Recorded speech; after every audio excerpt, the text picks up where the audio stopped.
Hi friends, ಎಲ್ಲರಿಗೂ ನಮಸ್ಕಾರ. ನಾನು ನಿಮ್ಮ Latha. Welcome back to Latha Venkatesh kitchen. ಇವತ್ತು ನಮ್ಮ ಕಿಚನಲ್ಲಿ ಈಸಿಯಾಗಿ ಹೋಳಿಗೆ ಮಾಡೋದು ಹೇಗೆ ಅಂತ ಹೇಳ್ಕೊಡ್ತೀನಿ. ತುಂಬ ಸುಲಭವಾಗಿ ಮಾಡ್ಕೊಬೋದು ಈ ಹೋಳಿಗೆನ. ಈ ಹೋಳಿಗೆ ಮಾಡೋದಕ್ಕೆ ಯಾವುದೇ ಬೇಳೆ ಬೇಯಿಸೋದು ಮತ್ತು ಯಾವುದೇ ಮಿಕ್ಸಿ ಮಾಡೋದು ಯಾವುದೇ ಟೆನ್ಷನ್ ಇಲ್ಲದೆ ಈಸಿಯಾಗಿ ಆರಾಮಾಗಿ ಈ ಹೋಳಿಗೆನ ಮಾಡ್ಕೊಬೋದು. ಈ ಮೆಥಡ್ನ ನೋಡಿದ್ರೆ ಮೊದಲೇ ಯಾಕೆ ಹೇಳ್ಕೊಟ್ಟಿಲ್ಲ ಅಂತ ಕೇಳ್ತೀರಾ. ಅಷ್ಟು ಈಸಿಯಾಗಿ ಮಾಡ್ಕೊಬೋದು ಈ ಹೋಳಿಗೆನ. ಹಾಗಾದರೆ ಹೇಗೆ ಮಾಡೋದು ಅಂತ ನೋಡೋಣ ಬನ್ನಿ. ಮೊದಲು ಹಿಟ್ಟು ಕಲಸಿಡೋದಕ್ಕೆ ಒಂದು ದೊಡ್ಡದಾಗಿರೋ ಪ್ಲೇಟ್ ತೊಗೊಳ್ಳಿ, ಇಲ್ಲ ಒಂದು ಬೌಲ್ ತೊಗೊಳ್ಳಿ. 1.5 ಕಪ್ ಆಗೋಷ್ಟು ನಾನು ಗೋಧಿ ಹಿಟ್ಟು ಹಾಕಿದ್ದೀನಿ. ನಿಮ್ಗೆ ಇಷ್ಟ ಇದ್ದರೆ ಒಂದು 3/4 ಕಪ್ ಆಗೋಷ್ಟು ಗೋಧಿ ಹಿಟ್ಟು, ಒಂದು 3/4 ಕಪ್ ಆಗೋಷ್ಟು ಮೈದಾ ಹಿಟ್ಟು ಹಾಕ್ಕೊಳ್ಳಿ. ನಾನು 1.5 ಕಪ್ ಆಗೋಷ್ಟು ಗೋಧಿ ಹಿಟ್ಟು ತೊಗೊಂಡಿದ್ದೀನಿ. ಒಂದು ಚಿಟಿಕೆ ಆಗೋಷ್ಟು ಉಪ್ಪು ಹಾಕಿ, ಒಂದು ಅರ್ಧ ಟೇಬಲ್ ಸ್ಪೂನ್ ಆಗೋಷ್ಟು ಅರಿಶಿನ ಪುಡಿ ಹಾಕಿ ಈಗ ಚೆನ್ನಾಗಿ ಮಿಕ್ಸ್ ಮಾಡ್ಕೊಳ್ಳಿ. ಈಗ ನೋಡಿ ನಾನು ಯಾವ ಥರ ಮಿಕ್ಸ್ ಮಾಡ್ಕೊತಿದ್ದೀನೋ. ಅರಿಶಿನ ಪುಡಿ ಎಲ್ಲ ಹಿಟ್ಟೊಳಗೆ ಎಲ್ಲ ಮಿಕ್ಸ್ ಆಗಬೇಕಲ್ಲ, ಹಾಗಾಗಿ ಚೆನ್ನಾಗಿ ಮಿಕ್ಸ್ ಮಾಡ್ಕೊಳ್ಳಿ. ಸ್ವಲ್ಪ ನೀರು ಹಾಕಿ, ಒಂದೇ ಸಲ ನೀರು ಹಾಕಿ ಮಿಕ್ಸ್ ಮಾಡೋಕ್ಕೆ ಹೋಗಬೇಡಿ. ಸ್ವಲ್ಪ ನೀರು ಹಾಕ್ತಾ ಕಲಿಸ್ಕೊತ ಹೋಗ್ತಾ ಇರಿ. ಸೇಮ್ ನಾವು ಚಪಾತಿ ಹಿಟ್ಟಿಗೆ ಹೇಗೆ ಮಾಡ್ಕೊತೀವೋ ಅದೇ ಥರ ಸ್ವಲ್ಪ ಸ್ಮೂತಾಗಿ ಮಾಡ್ಕೊಳ್ಳಿ ಹಿಟ್ಟನ್ನ. ಈಗ ಒಂದು 2 ಟೇಬಲ್ ಸ್ಪೂನ್ ಆಗೋಷ್ಟು ಆಯಿಲ್ ಹಾಕಿ ಚೆನ್ನಾಗಿ ಮಿಕ್ಸ್ ಮಾಡ್ಕೊಳ್ಳಿ. ಮತ್ತು ಈಗ ನೋಡಿ ನಾನು ಯಾವ ಥರ ರೆಡಿ ಮಾಡ್ಕೊಂಡಿದ್ದೀನೋ ಅದೇ ಥರ ರೆಡಿ ಮಾಡ್ಕೊಳ್ಳಿ. ಒಂದು 2 ಟೇಬಲ್ ಸ್ಪೂನ್ ಆಗೋಷ್ಟು ಆಯಿಲ್ ಹಾಕಿ, ಒಂದು 2 ಟೇಬಲ್ ಸ್ಪೂನ್ ಆಗೋಷ್ಟು ಆಯಿಲು, 2 ಟೇಬಲ್ ಸ್ಪೂನ್ ಆಗೋಷ್ಟು ತುಪ್ಪ ಹಾಕಿ ಚೆನ್ನಾಗಿ ಮಿಕ್ಸ್ ಮಾಡ್ಕೊಳ್ಳಿ. ಈಗ ಚೆನ್ನಾಗಿ ಮಿಕ್ಸ್ ಮಾಡ್ಕೊಳ್ಳಿ. ನೋಡಿ ಪರ್ಫೆಕ್ಟಾಗಿ ಬಂದಿದೆ. ಈಗ ನೋಡಿ ನಾನು ಯಾವ ಥರ ಮಾಡ್ತಿದ್ದೀನೋ ಸೇಮ್ ಅದೇ ಥರ ಮಾಡಿ ಒಂದು ಮೇಲೆ ಕ್ಯಾಪ್ ಹಾಕಿ ಒಂದು 20 ಮಿನಿಟ್ಸ್ ಆಗೋಷ್ಟು ಚೆನ್ನಾಗಿ ನೆನೆಯಲೇ ಬಿಟ್ಬಿಡಿ. ಹಂಗಂದರೆ ಚೆನ್ನಾಗಿ ನೆಂದಿರುತ್ತೆ, ಒಂಥರ ಸ್ಮೂತಾಗಿ ಬರುತ್ತೆ. ಹೋಳಿಗೆನೂ ಪರ್ಫೆಕ್ಟಾಗಿ ಒಂಥರ ಸ್ಮೂತಾಗಿ ಬರುತ್ತೆ. ಹಾಗಾಗಿ ಈಗ ಒಂದು ಗ್ಯಾಸ್ ಸ್ಟವ್ ಮೇಲೆ ಒಂದು ಪಾತ್ರೆ ಇಡಿ. ಹಿಂಗೆ ಮೊದಲು ನಾವು ಪಾಕ ಮಾಡ್ಕೊಳ್ಳೋಣ. ಒಂದು ಕಪ್ ಆಗೋಷ್ಟು ಇದು ಹಾಕಿ, ಬೆಲ್ಲ ಹಾಕಿ, ಈಗ ಒಂದು ಕಪ್ ಆಗೋಷ್ಟು ವಾಟ್ರ್ ಹಾಕಿ ಈಗ ಚೆನ್ನಾಗಿ ಕುದಿಸ್ಕೊಳ್ಳಿ. ಒಂದು 7ರಿಂದ 8 ನಿಮಿಷ ಆಗೋಷ್ಟು ಚೆನ್ನಾಗಿ ಕುದಿಸ್ಕೊಳ್ಳಿ. ಜಾಸ್ತಿ ಕುದಿಸೋದೇನು ಅವಶ್ಯಕತೆ ಇಲ್ಲ, ಬೆಲ್ಲ ಕರಗೋ ತನಕ ಕುದಿಸ್ಕೊಂಡ್ರೆ ಸಾಕು. ಈಗ ನೋಡಿ ರೆಡಿ ಆಗ್ತಾಯಿದೆ ಅದು.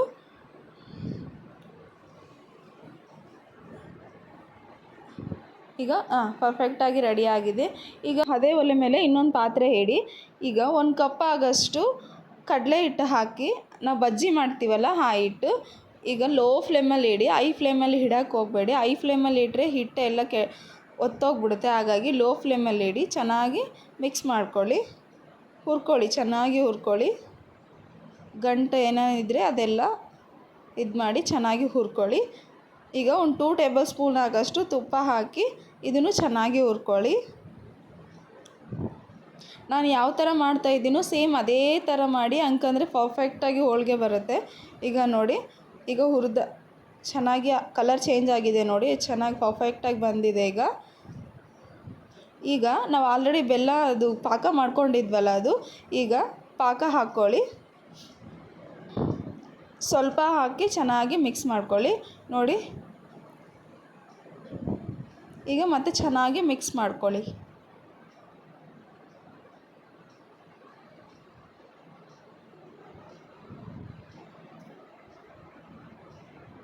ಒಂದು 2ರಿಂದ 3 ನಿಮಿಷ ಆಗೋಷ್ಟು ಚೆನ್ನಾಗಿ ಲೋ ಫ್ಲೇಮಲ್ಲಿ ಇಟ್ಕೊಂಡು ಚೆನ್ನಾಗಿ ಕುದಿಸ್ಕೊಳ್ಳಿ. ಇದನ್ನು ಕೂಡ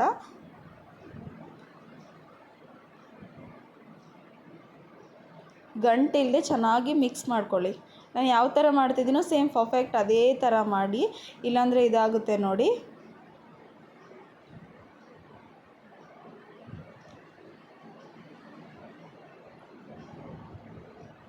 ನೋಡಿ ರೆಡಿ ಆಗ್ತಾ ಬರ್ತಾ ಇದೆ, ಸ್ವಲ್ಪ ಡ್ರೈ ಆಗ್ತಾ ಬರ್ತಾ ಇದೆ. ಲೋ ಫ್ಲೇಮಲ್ಲಿ ಇಟ್ಕೊಳ್ಳಿ, ಹೈ ಫ್ಲೇಮಲ್ಲಿ ಇಟ್ಕೊಳ್ಳೋಕೆ ಹೋಗಬೇಡಿ. ನೋಡಿ ರೆಡಿ ಆಗಿದೆ ಅಲ್ವಾ. ಈಗ ಒಂದು 2 ಟೇಬಲ್ ಸ್ಪೂನ್ ಆಗೋಷ್ಟು ತುಪ್ಪ ಹಾಕ್ಕೊಂಡು ಮತ್ತೆ ಚೆನ್ನಾಗಿ ಮಿಕ್ಸ್ ಮಾಡ್ಕೊಳ್ಳಿ. ನೋಡಿ ಪರ್ಫೆಕ್ಟಾಗಿ ರೆಡಿ ಆಗಿದೆ ಅಲ್ವಾ. ರೆಡಿಯಾಗಿರುವ ಈ ಹೂರಣನ ಅದೇ ಪ್ಯಾನಲ್ಲಿ ಬಿಡದೆ ಬೇರೆ ಪ್ಲೇಟ್ಗೆ ಟ್ರಾನ್ಸ್ಫರ್ ಮಾಡಿ ತಣ್ಣಗಾಗೋಕ್ಕೆ ಬಿಡಿ. ಒಂದು 7ರಿಂದ 8 ನಿಮಿಷ ಆಗೋಷ್ಟು ಈಗ ಟ್ರಾನ್ಸ್ಫರ್ ಮಾಡಿ.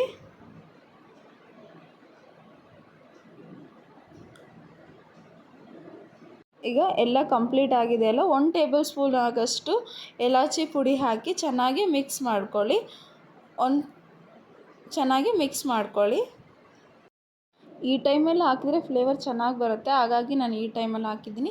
ನಿಮ್ಗೆ ಬೇಕಂದರೆ ಹೂರಣ ನಾವು ಕುದಿಸ್ಕೋಬೇಕಾದ್ರೆ ಆವಾಗೆ ಹಾಕಿ ನಡೆಯುತ್ತೆ. ಈಗ ಪರ್ಫೆಕ್ಟಾಗಿ ರೆಡಿಯಾಗಿದೆ ಅಲ್ವಾ? ಹಾಗಾದರೆ ಈಗ ಹೋಳಿಗೆನ ಮಾಡೋಣ ಬನ್ನಿ. ಈಗ ಆಲ್ರೆಡಿ ನಾವು ನೆನೆಸಿ ಇಟ್ಕೊಂಡಿದ್ವಲ್ಲ, ನೋಡಿ ಎಷ್ಟು ಸ್ಮೂತಾಗಿ ಬಂದಿದೆ, ನೋಡಿ ಎಷ್ಟು ಚೆನ್ನಾಗಿ ನೆಂದಿದೆ. 20 ಮಿನಿಟ್ಸ್ ಆಗೋಷ್ಟು ಚೆನ್ನಾಗಿ ನೆನೆಸಿಟ್ಕೊಂಡ್ರೆ ಈ ಥರ ಚೆನ್ನಾಗಿ ಬರುತ್ತೆ.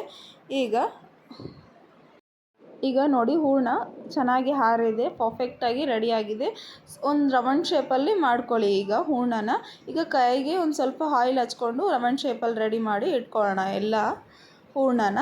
ಈಗ ನೋಡಿ ನಾನು ಯಾವ ಶೇಪಲ್ಲಿ ಮಾಡ್ಕೊತಿದ್ದೀನೋ ಅದೇ ಶೇಪಲ್ಲಿ ಮಾಡಿ ರೆಡಿ ಮಾಡಿ ಇಟ್ಕೊಳ್ಳೋಣ. ಈಸಿಯಾಗಿ ಈ ಥರ ಮೊದಲೇ ಮಾಡ್ಕೊಂಬಿಟ್ರೆ ಈಸಿ ಆಗಿಬಿಡುತ್ತೆ, ಹಾಗಾಗಿ ಮೊದಲೇ ನಾನೆಲ್ಲ ಮಾಡಿ ಇಟ್ಕೊಂಡ್ಬಿಡ್ತೀನಿ. ನಿಮಗೆ ಬೇಕಂದರೆ ನೀವು ಹೋಳಿಗೆ ಮಾಡ್ತಿರಲ್ಲ ಆ ಟೈಮಲ್ಲೇ ಬೇಕಾದರೂ ಮಾಡ್ಕೊಳ್ಳಿ. ನಾನು ಈ ಥರ ಮಾಡೋದ್ರಿಂದ ನನಗೆ ಈಸಿ ಅನಿಸುತ್ತೆ, ಸೊ ಹಾಗಾಗಿ ನಾನು ಹೀಗೆ ಮಾಡಿದ್ದೀನಿ. ಈಗ ಎಲ್ಲನೂ ರೆಡಿ ಮಾಡಿ ಇಟ್ಕೊಂಬಿಡಿ.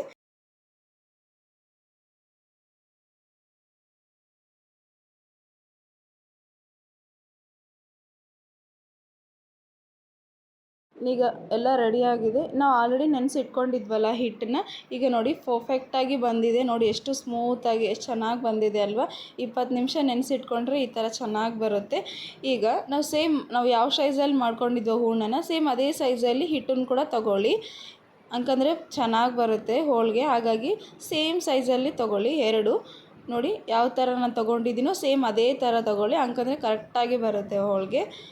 ಈಗ ಒಂದು ಬಟರ್ ಪೇಪರು ಅಥವಾ ನಿಮ್ಮ ಮನೇಲಿ ಆಯಿಲ್ದು ಯಾವುದಾದ್ರೂ ಪೇಪರ್ ಇದ್ದರೆ ಅದನ್ನು ಕಟ್ ಮಾಡಿ ರೆಡಿ ಮಾಡಿ ಇಟ್ಕೊಳ್ಳಿ. ಒಂದು 2 ಟೇಬಲ್ ಸ್ಪೂನ್ ಆಗೋಷ್ಟು ಆಯಿಲ್ ಹಾಕಿ, ಈಗ ನಾವು ಹಿಟ್ಟು ತೊಗೊಂಡಿದ್ವಲ್ಲ ಅದನ್ನು ಹಾಕಿ ಕೈಯಿಂದನೇ ಮಾಡ್ಕೊಳ್ಳಿ. ನಿಮಗೆ ಬೇಕಂದರೆ ಲತ್ತಣಿಕೆಯಿಂದ ಕೂಡ ಮಾಡ್ಕೊಳ್ಳಿ. ನನ್ನ ಕೈಯಿಂದನೇ ಪರ್ಫೆಕ್ಟ್ ಅನಿಸುತ್ತೆ. ಈಗ ಅದು ಹೋಳಿಗೆ ಇತ್ತಲ್ಲ ಅದು ಹಿಡಿ. ಈಗ ಚೆನ್ನಾಗಿ ಈ ಥರ ಮಾಡ್ಕೊಳ್ಳಿ. ಉಳಿದಿರೋ ಹಿಟ್ಟನ್ನ ತೆಗೆದು ಇಡಿ. ನೋಡಿ ಉಳಿದಿರೋ ಹಿಟ್ಟನ್ನ ಹೊರಗಡೆ ತೆಗೆದು ಹಿಡಿ. ಈಗ ಒಂದು 2 ಟೇಬಲ್ ಸ್ಪೂನ್ ಆಗೋಷ್ಟು ಮತ್ತೆ ಆಯಿಲ್ ಹಾಕಿ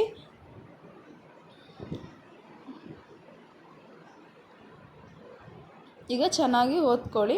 ನಿಮಗೆ ಕಂಫರ್ಟ್ ಅನಿಸಿದ್ರೆ ಒತ್ತಿ, ಇಲ್ಲ ಅಂತಂದರೆ ಲತ್ತಣಿಕೆಯಿಂದ ಕೂಡ ಮಾಡಿ, ಪರ್ಫೆಕ್ಟಾಗಿ ಬರುತ್ತೆ. ನೋಡಿ ಎಷ್ಟು ಪರ್ಫೆಕ್ಟಾಗಿ ಬರ್ತಾಯಿದೆ ಅಲ್ವಾ? ಸೇಮ್ ಇದೇ ಥರ ಮಾಡಿ. ನೀವು ಫಸ್ಟ್ ಟೈಮ್ ಮಾಡ್ತಾಯಿದ್ರೂ ಇದು ಇಷ್ಟು ಪರ್ಫೆಕ್ಟಾಗಿ ಮಾಡ್ಬೋದು, ಏನು ಪ್ರಾಬ್ಲಮ್ ಇಲ್ಲ, ಅಷ್ಟು ಕರೆಕ್ಟಾಗಿ ಬರುತ್ತೆ ಈ ಹೋಳಿಗೆ. ಈಗ ನೋಡಿ ಎಷ್ಟು ಪರ್ಫೆಕ್ಟಾಗಿ ಬರ್ತಾಯಿದೆ ಅಲ್ವಾ? ನನಗೆ ತೆಳುವಾಗಿ ಹೋಳಿಗೆ ಬೇಕು, ಹಾಗಾಗಿ ನಾನು ಲತ್ತಣಿಕೆಯಿಂದ ಈ ಥರ ಮಾಡ್ಕೊತಾ ಇದ್ದೀನಿ. ನಿಮಗೆ ದಪ್ಪ ಇದ್ದರೆ ದಪ್ಪ, ಬೇಕಂದ್ರೆ ದಪ್ಪ ಮಾಡ್ಕೊಳ್ಳಿ, ತೆಳ್ಳಗೆ ಬೇಕಂದ್ರೆ ತೆಳ್ಳಗೆ ಮಾಡ್ಕೊಳ್ಳಿ. ನೀವು ಫಸ್ಟ್ ಟೈಮ್ ಮಾಡ್ತಾಯಿದ್ರೆ ಸ್ವಲ್ಪ ದಪ್ಪನೇ ಮಾಡ್ಕೊಳ್ಳಿ, ನಿಮಗೆ ಎತ್ತಾಕಕ್ಕೆ ಪ್ರಾಬ್ಲಮ್ ಆಗುತ್ತೆ. ಹಾಗಾಗಿ ನಾನು ಸ್ವಲ್ಪ ಮಾಡಿದ್ದೀನಲ್ಲ ಆಲ್ರೆಡಿ, ಸೊ ಹಾಗಾಗಿ ನಾನು ಈ ಥರ ತೆಳ್ಳಗೆ ಮಾಡ್ಕೊತಾ ಇದ್ದೀನಿ. ಈಗ ಪಕ್ಕಕ್ಕೆ ಒಂದು ಗ್ಯಾಸ್ ಮೇಲೆ ಒಂದು ತವ ಇಟ್ಬಿಡಿ ಬೇಯಿಸ್ಕೊಳ್ಳೋದಕ್ಕೆ. ಈಗ ನೋಡಿ ರೆಡಿ ಆಗಿದೆ ಅಲ್ವಾ? ಈಗ ಕಾದಿರೋ ಹಂಚಿನ ಮೇಲೆ ಹಾಕಿಬಿಡಿ. ಆಲ್ರೆಡಿ ನಾನು ಎಣ್ಣೆ ಸವರಿ ಇಟ್ಟಿದ್ದೆ ಹಂಚು.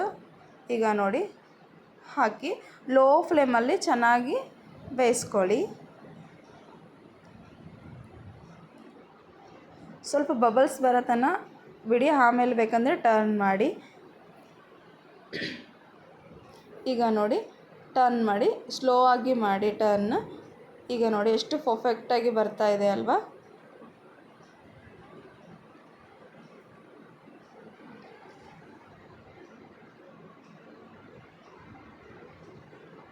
ಈಗ ಒಂದು 2 ಟೇಬಲ್ ಸ್ಪೂನ್ ಆಗೋಷ್ಟು ತುಪ್ಪ ಹಾಕಿ ಮತ್ತು ಚೆನ್ನಾಗಿ ಬೇಯಿಸ್ಕೊಳ್ಳಿ.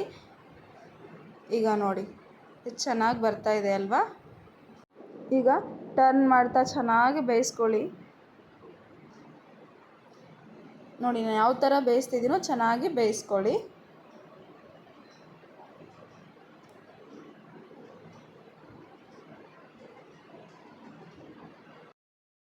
ನೋಡಿ ಎಷ್ಟು ಪರ್ಫೆಕ್ಟಾಗಿ ಬಂದಿದೆ ಅಲ್ಲ? ಇನ್ನು ಉಳಿದಿರೋ ಹೋಳಿಗೆನ ಕೂಡ ಎಲ್ಲ ಇದೇ ಥರ ಮಾಡ್ಕೊಳ್ಳಿ. ಇಲ್ಲ ನಿಮಗೆ ಆಯಿಲಿಂದ ಆಗಲ್ಲ ಅಂತಂದರೆ ನನಗೆ ಇನ್ನೊಂದು ಮೆಥಡ್ ಹೇಳ್ಕೊಡ್ತೀನಿ. ಒಬ್ಬರು ಜಾಸ್ತಿ ಆಯಿಲು ತುಪ್ಪ ಜಾಸ್ತಿ ಬಳಸಲ್ವಲ್ಲ, ಹಾಗಾಗಿ ಇನ್ನೊಂದು ಮೆಥಡ್ ಹೇಳ್ಕೊಡ್ತೀನಿ ಬನ್ನಿ. ನೋಡಿ ಯಾವ ಥರ ಆಗ್ತಾಯಿದೆ ಅಲ್ವಾ? ಇದೇ ಥರ ಸೇಮ್ ಮಾಡ್ಕೊಂಬಿಡಿ. ನೋಡಿ ಎಷ್ಟು ಕಲರ್ಫುಲ್ಲಾಗಿ ಕಾಣ್ತಾ ಇದೆ ಅಲ್ವಾ? ಈಗ ಇನ್ನೊಂದು ಮೆಥಡ್ ಹೇಳ್ಕೊಡ್ತೀನಿ ಬನ್ನಿ. ಈಗ ಒಂದು ಸ್ವಲ್ಪ ಹಿಟ್ಟು ಹಾಕಿ ಕೆಳಗಡೆ ಈ ಥರ ಚಪಾತಿ ಮಾಡ್ಕೊತೀವಲ್ಲ ಅದೇ ಥರ ಮಾಡ್ಕೊಳ್ಳಿ. ಈಗ ಅದನ್ನು ಹೂರಣ ಇಟ್ಟು ಸೇಮ್ ನಾವು ಚಪಾತಿ ಹೆಂಗೆ ಮಾಡ್ಕೊತೀವೋ ಅದೇ ಥರ ಮಾಡ್ಕೊಳ್ಳಿ. ಬೇಯಿಸ್ಬೇಕಾದ್ರೆ ಒಂದು ಸ್ವಲ್ಪ ಆಯಿಲ್ ಹಾಕಿ ಬೇಯಿಸ್ಕೊಳ್ಳಿ ಅಷ್ಟೇ. ನೋಡಿ ಎಷ್ಟು ಪರ್ಫೆಕ್ಟಾಗಿ ಬರ್ತಾ ಇದೆ ಅಲ್ವಾ. ಹಾಗಾದರೆ ನೀವು ಒಂದ್ಸಲ ನಿಮ್ಮ ಮನೇಲಿ ಟ್ರೈ ಮಾಡಿ ಹೇಗಿದೆ ಅಂತ ನನಗೆ ಕಮೆಂಟ್ ಬಾಕ್ಸಲ್ಲಿ ತಿಳಿಸ್ಕೊಡಿ. ಥ್ಯಾಂಕ್ ಯು ಸೋ ಮಚ್ ಇಷ್ಟು ಸಪೋರ್ಟ್ ಮಾಡ್ತಾ ಇರೋದಕ್ಕೆ. ಪ್ಲೀಸ್ ಸಬ್ಸ್ಕ್ರೈಬ್ ಮಾಡಿ, ಶೇರ್ ಮಾಡಿ ಲತಾ ವೆಂಕಟೇಶ್ ಯೂಟ್ಯೂಬ್ ಚಾನಲ್ಗೆ. Thank you so much friends. Next ವಿಡಿಯೋದಲ್ಲಿ ಮತ್ತೆ ಸಿಗ್ತೀನಿ. ಧನ್ಯವಾದಗಳು.